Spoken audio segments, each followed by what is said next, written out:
கிறிஸ்து இயேசுவில் அன்பிற்கினிய சகோதரர்களே சகோதரிகளே, பழையது புதியது என்ற இரண்டு வார்த்தைகளை இன்றைய நற்செய்தியிலே நாம் பார்க்கின்றோம்.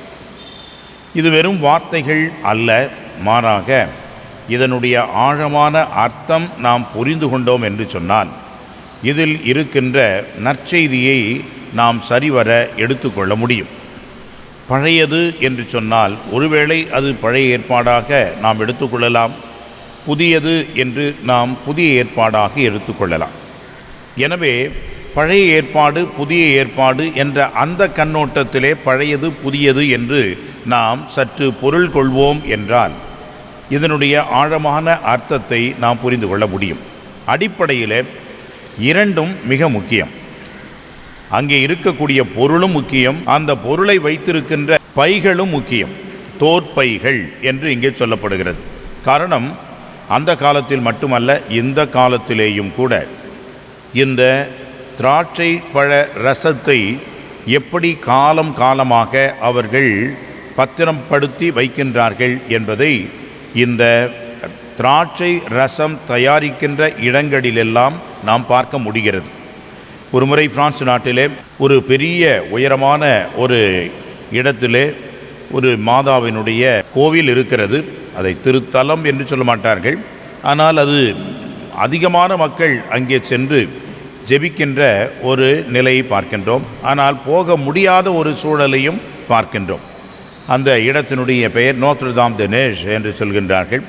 அந்த இடத்திற்கு ஒரு காடு வழியாகத்தான் செல்ல வேண்டும், ஆனால் நல்ல சாலைகளை போட்டிருக்கின்றார்கள். மிக உயர்ந்தமான ஒரு இடம். அந்த இடத்திற்கு சென்றோம் என்று சொன்னால் சிஸ்டர்ஷியன் மங்க்ஸ், அங்கே சிஸ்டர்ஷியன் என்று சொல்லக்கூடிய துறவிகள் இருக்கின்றார்கள். அந்த துறவிகளுக்கு வேலையே என்னவென்று சொன்னால் ஓரா எத் லபோரா என்று சொல்லக்கூடிய வகையிலே ஜெபிப்பதும் வேலை செய்வதும் இரண்டும் தான். ஜெபிப்பதும் வேலை செய்வதும் என்று சொல்கின்ற பொழுது என்ன வேலை செய்வார்கள்?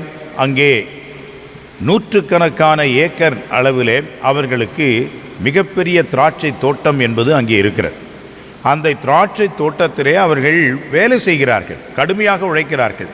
பிறகு ஜெபிப்பார்கள், அவர்கள் உறங்கி ஓய்வெடுக்கின்றார்கள். இதுதான் அவருடைய வாழ்க்கை.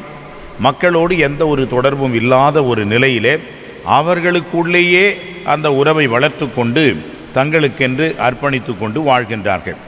அன்புக்குரியவர்களே, அந்த திராட்சை தோட்டத்திலிருந்து கிடைக்கின்ற அந்த திராட்சை பழ ரசம், வைன், இதை அவர்கள் முதல் தரமாக அந்த ரசத்தை தயாரித்து பதப்படுத்தி குறைந்தபட்சம் ஒரு 10 ஆண்டுகளுக்கு மேலாகவே அதை வைத்திருக்கின்றார்கள். இதற்கு தான் அதை ஜப்பான் நாட்டிற்கு அவர்கள் அனுப்பி வைக்கின்றார்கள். அன்புக்குரியவர்களே, இந்த 10 ஆண்டுகளிலே அந்த பொருள் பத்திரமாக இருக்க வேண்டும் என்று சொன்னால் அந்த பொருளும் முக்கியம். அந்த பொருள் தாங்கி இருக்கின்ற அந்த பெரிய பெரிய பீப்பாய்கள் என்று சொல்கின்றார்கள், அதுவும் முக்கியம். பெரிய பெரிய கேலன்ஸ் அளவிலே இருக்கக்கூடிய கண்டெய்னர்ஸ் இருக்கிறது, அதுவும் தூய்மையாக இருக்க வேண்டும், சுத்தமாக இருக்க வேண்டும், பதமாக இருக்க வேண்டும், நல்ல ஒரு சீதோஷ்ண நிலையில் வைத்திருக்க வேண்டும். அன்புக்குரியவர்களே, இது எதை காட்டுகிறது என்று சொன்னால் இரண்டும் முக்கியம்.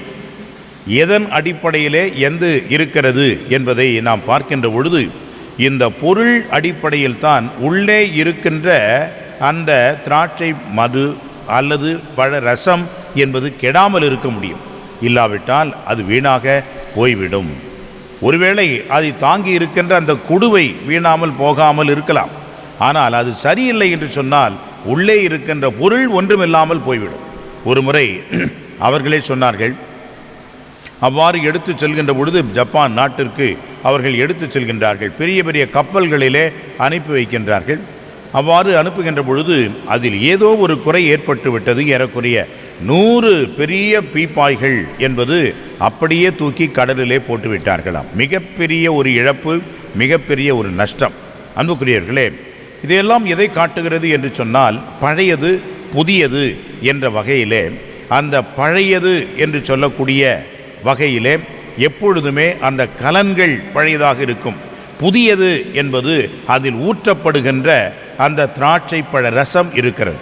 எனவே அன்புக்குரியவர்களே, எவ்வளவுக்கு எவ்வளவு பழமையாக இந்த குடுவை என்பது இருக்கிறதோ அந்த அளவுக்கு அதை நாம் மிக பத்திரமாக கவனமாக வைத்திருக்க வேண்டும். அப்பொழுதுதான் அந்த பொருள் என்பது நிச்சயமாக பாதுகாக்கப்படும். அது நாள்பட்டு வரும், கெடாமல் இருக்கும். அந்த வகையிலே தான் அன்புக்குரியவர்களே ஆண்டவர் இயேசு எனக்கு சொல்கின்றார் என்று சொன்னால், நோன்பு பற்றிய தர்க்கம் இங்கே வருகிறது. இந்த நோன்பு என்ற தர்க்கம் வருகின்ற பொழுது பழைய ஏற்பாட்டிலே இந்த நோன்பு இருப்பது என்பது ஒரே ஒரு இடத்தில் மட்டும்தான்.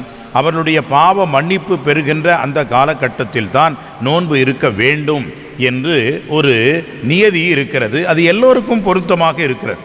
ஆனால் விருப்பப்பட்டு ஒரு சில பேர் இந்த சமய ஆச்சாரங்களோடு அவர்களுடைய விருப்பப்படி இந்த நோன்பு என்பதை அதிகமாக்கி கொண்டார்கள். இந்த நோன்பு அதிகமாக்கி கொண்டதனால் அதையே மக்களுக்கும் திணித்தார்கள். மக்களும் அதை பின்பற்ற வேண்டும் என்று நினைத்தார்கள். எனவே என்ன ஆயிற்று? நோன்பு என்பது அவ்வளவு முக்கியமான ஒரு சடங்காக, சம்பிரதாயமாக அவர்கள் கடைபிடிக்க வேண்டிய ஒன்றாக மாறிவிட்டது. இப்பொழுது என்ன இங்கே பிரச்சனை என்று சொன்னால், யோவானுடைய சீடர்களும் அந்த பழைய ஏற்பாடு, அந்த பழைய நிலையிலிருந்து வந்தவர்கள். எனவே அவர்களும் அந்த நோன்பை கடைபிடித்தார்கள். ஆண்டவர் இயேசு புதிய ஏற்பாட்டிற்கு ஒரு புது தொடக்கமாக இருக்கின்றார். எனவே அவர் நோன்பு என்பதை அவர் மேற்கொண்டவராக, இதற்காகத்தானே நோன்பு இருந்தோம், ஆண்டவர் இயேசு இப்பொழுது வந்துவிட்டார், எனவே இனிமேல் நோன்பு என்ன, அவர் இருக்கின்ற வரைக்கும் அவருடைய மன தோழர்கள் எல்லாம் விருந்து கொண்டாட வேண்டும், மகிழ்ந்து கொண்டாட வேண்டும் என்பதைத்தான் அங்கே குறிப்பிடுகின்றார்.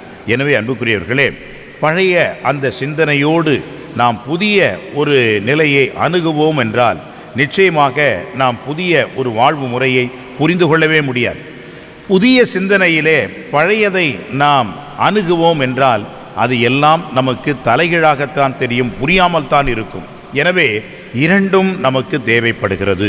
பழையது அடிப்படை என்று சொன்னால் புதியது என்பது அதன் மேல் இருக்கக்கூடியதாக இருக்கிறது. பழசு இல்லை என்றால் புதியதற்கு எங்கே இடம் இருக்கிறது என்பதை நாம் சரிவர புரிந்து கொள்ள வேண்டும். பழைய ஏற்பாடு என்பது இல்லை என்றால் புதிய ஏற்பாடு என்பதும் இல்லை. இந்த புதிய ஏற்பாடு என்பது பழைய ஏற்பாட்டிற்குள்ளாக இருக்கக்கூடிய ஒன்று. அந்த பழைய கலன் என்பதை நாம் பாதுகாக்கவில்லை என்று சொன்னால் புதிய பொருளும் வீணாக போய்விடும் என்பதைத்தான் நமக்கு உணர்த்துகின்றார்கள் இந்த நற்செய்தியின் வழியாக. அன்புக்குரியவர்களே, நம்முடைய வாழ்விலேயும் நாம் இருக்கின்ற சூழலிலேயும் எங்கள் காலத்தில் நாங்கள் இப்படி இருந்தோம், எங்கள் காலத்திலெல்லாம் அப்படி கிடையாது, நாங்களெல்லாம் அப்படி இருந்தோம் இப்படி இருந்தோம் என்று பழைய பெருமையே பேசிக்கொண்டிருக்காமல் புதிய வாழ்விற்கான கண் திறப்பு நமக்கு வேண்டும். புதியது என்ன என்பதை புரிந்து கொள்ள வேண்டும். இதுதான் புதிய ஒரு கலாச்சாரம் என்றால் அதை நாம் எப்படி அணுக முடியும் என்ற நிலையிலே அதை சந்திக்க வேண்டுமே ஒழிய, சரி செய்ய வேண்டுமே ஒழிய, மாறாக அந்த பழையதை நாம் எப்பொழுதுமே சேர்த்தோ அல்லது பிரித்தோ பார்க்க முடியாது. எனவே பழையது புதியது என்ற இரண்டு நிலைகளும் அவசியம் என்பதை உணர்ந்தவர்களாக இறைவனிடம் வேண்டுவோம். இறைவன் நமக்கு தருகின்ற அந்த ஆழமான நம்பிக்கையின் அடிப்படையிலே இந்த அர்த்தத்தை கண்டுபிடித்து நாம் வாழ்கின்ற அருள் வேண்டி மன்றாடுவோம். ஆமென்.